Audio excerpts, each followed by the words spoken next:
कमलपुर टोल विकास संस्थाबाट आयोजना हुँदै गरेको लेटाङ रन यसपालि लेटाङ रनकै ब्यानरमा सञ्चालन हुन गइरहेको छ र यो तेस्रो लेटाङ रनमा सहभागिताको लागि यस लेटाङ रनका अध्यक्ष किरण राईको सन्देश सुनौं।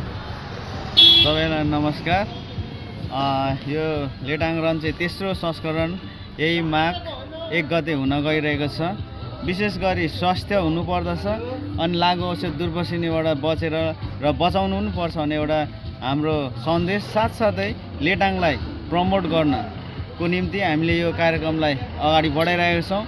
लेटाङका सबै महानुभावहरू यस लेटाङ रनमा सहभागी भई यस लेटाङ रनलाई सभ्य र भव्य बनाइदिन सबैमा हार्दिक अनुरोध गर्दछौँ। कुन कुन उमेर समूहकाले यसमा सहभागी हुन पाउने हो?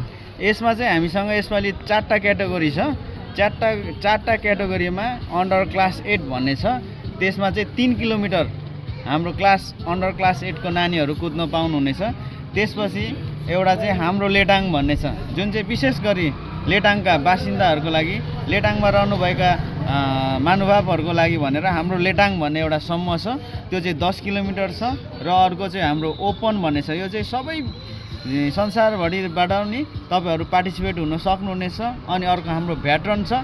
भेटरन चाहिँ +40 का धावकहरू यस समूहमा दौडन सक्नुहुनेछ। लेटाङलाई लेटाङ रनले कसरी चिनाइरहेको छ? लेटाङमा पनि लेटाङवासीहरू चाहिँ सचेत भइसकेका छन् र स्वस्थ हुनुपर्छ भन्ने कुरालाई एउटा सोचेर अगाडि बढिसक्नु भएको हामीले महसुस गरेका छौँ। र लेटाङलाई एउटा सचेत हुनुपर्छ भन्ने एउटा शिक्षा पनि यस लेटाङ रनले बाँडिरहेको महसुस गरेको छौँ। धन्यवाद।